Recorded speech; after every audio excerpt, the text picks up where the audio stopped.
Hello, and thank you so much for allowing me to be part of your conference today. Of course, I'd much rather be in Greece, but I'm afraid duty requires me to be elsewhere. One of the things I've worked on for the last almost 10 years in the European Parliament is about fairness in the food supply chain. And what I mean by that is that everyone in that chain, from farmer right through to consumer, needs to get a fair deal. I'm very conscious that producers at the start of the chain feel very much powerless in all of this process. And really there are many unfair trading practices which the European Commission itself has identified, which we need to take account of and take action on. We're at a situation here in the European Union where the Commission and the Parliament are working much more closely on this issue.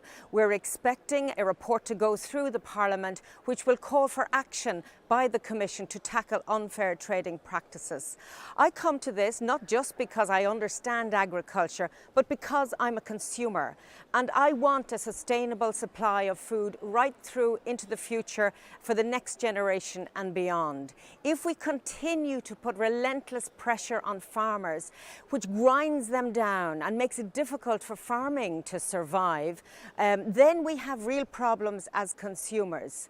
There is a voluntary code, and I welcome that, the fact that some of the major players in the food supply chain have come together to improve their behaviour. It's an acknowledgement that there's a problem, but I don't think it's enough. I really do believe that we need a legislative response at the European Union level.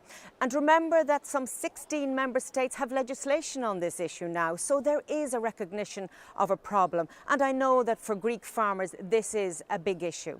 The Common Agricultural Policy is reformed. We've given methods for farmers to come together and perhaps improve their position in the food supply chain, but I don't think it's enough. We really do need to tackle some of these really unfair trading practices. They need to be stamped out. I believe legislation is required.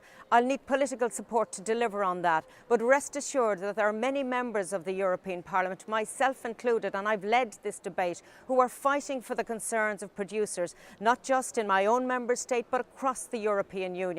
And I believe with your support we can deliver a sustainable food supply chain which ensures fairness not just for farmers but for consumers, and I believe that's critical.